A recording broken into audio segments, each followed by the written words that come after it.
Hello, and welcome to 2 Minute Talk Tips. I'm Bill Monroe. Today's tip, avoid eye charts. Okay, we've all been there. You're sitting in a room and the presenter is droning on and on, relying way too much on their slides.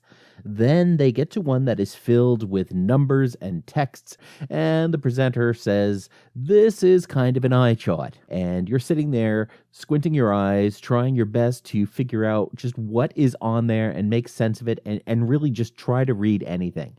An eye chart is a slide filled with text or numbers that are too small for the audience to read. It's kind of like the bottom line of an eye chart at your doctor's office. So, why do presenters use them? They use them for a few reasons. They have a lot of data to show, or they love their spreadsheets, or maybe they think if they have fewer slides, that means they have a shorter presentation, or maybe it's because that slide looked great on their 27-inch desktop monitor 2 feet from their face while they were writing their slides and they didn't realize it was illegible. But the point is, it is illegible. So how can you avoid it? How can you avoid creating eye chart slides? Well, first, as a general guideline, no fonts should be below 24 point in size, and probably most should be actually a lot larger. Second, instead of putting a whole spreadsheet page on your slide, zoom into just the key section you need your audience to see, and then take your screen capture to put that on your slide. So what the audience is looking at on the slide is much bigger. You can go through your charts and trim out the extra labels that you have on them and the extra grid lines that are going to make it more cluttered and harder to see. If you have a lot of data on that slide that you want to show, break that slide into multiple slides. It's not going to take you any longer in your presentation, and your slides are actually going to be more legible and therefore more effective. Look at your slides from the back of the room when you practice so you know what the audience will see. If your audience can't read your slide, it has no value. Stick around, and after the break, we're going to talk about managing Q&A during your session.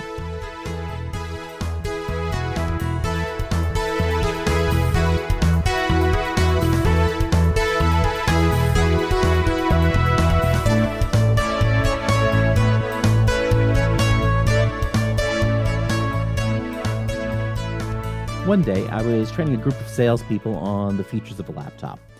When I talked about the webcam and the built-in microphone, this is probably about mid-2000s, one of the salespeople asked me what the ohm rating was for the built-in microphone.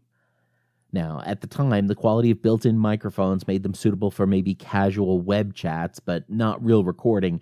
And if anybody had to do any real recording, we always recommended an external microphone anyway, so I had no idea what the answer was. This is sort of a nightmare scenario for many speakers.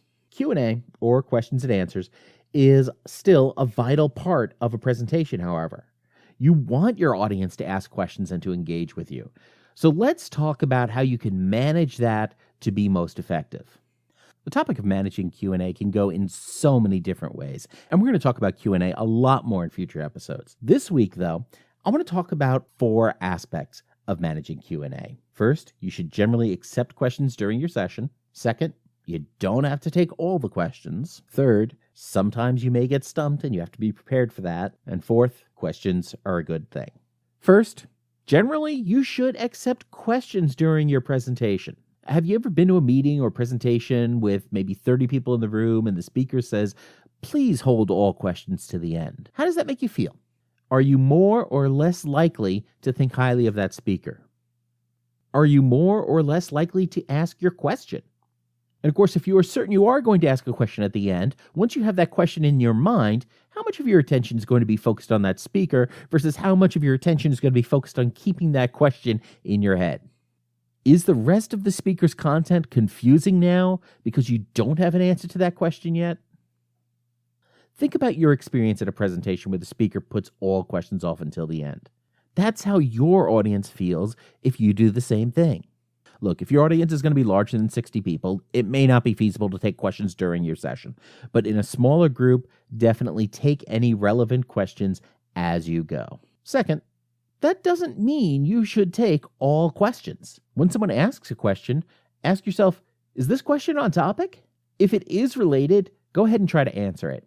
If it's related and you'd already planned to address that a little bit later in your presentation, go ahead and answer it as quickly as you can at a very high level and say, I'll get into more detail in just a few minutes. But thanks for bringing that up. If it's not related to the topic and you can answer it in under 5 seconds, preferably with a yes or no answer, you can probably go ahead and answer it. If it requires more detail and is off topic, say something like, that's a great question, and it's really more of a different topic than what we're discussing here right now. Can you follow up with me after this session so that you and I can talk about it further? I often use this technique for questions that really don't pertain to what we're talking about, especially when I'm on a tight time limit. What I usually tell the audience member is to grab my card after the session and then email me so I can follow up with them. The thing is, they never actually stick around after the session to get my card to have that further conversation, which tells me that ultimately that question probably wasn't of highest value to them. Another element of considering how relevant questions are involves watching your time. You want to make sure you're going to have time to get through the most important content that you have and not get completely bogged down taking questions. Usually after 2 or 3 questions at the same break, you can probably stop taking them right there and continue on with your presentation. In my experience, the longer a chain of questions becomes, the less relevant it becomes to your content. It might be making for a great discussion, but it might also be more appropriate for a separate discussion that either you need to schedule a separate meeting for or that you need to engage in a separate follow-up process. So we've talked about why you should take questions. We've talked about how that means you don't have to take all the questions. So now, let's talk about what happens when you get stumped. When somebody asks you a question that you just don't know, first, don't worry. Say, I don't know, and follow that up somehow. You have a couple of options for how you follow up the I don't know. The first option is to offer to find out and get back to them.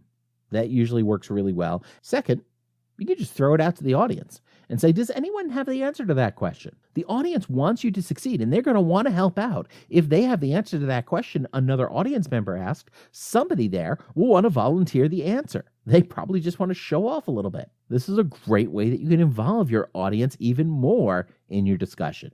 But while that's happening, again, keep an eye on the time. It's still your room, it's still your session, and it's still your presentation. And of course, once another audience member answers for you, be sure to thank them for answering that question. Another option when you get stumped, depending on the question, is to ask about the impact. Ask the questioner, so how often does this come up? When I got that question about the microphone that I talked about earlier, I knew that this particular rep was trying to play stump the trainer, which is extremely rare, but sometimes it happens. I asked the audience, has knowing the ohm rating of the built-in microphone ever made any difference in any computer sale? And of course, the answer was no. When something similar comes up, if I'm not feeling quite as cranky, I'll ask, so that's an interesting question. How often does that make a difference? In a curious voice to try to understand the importance of the question the person is asking.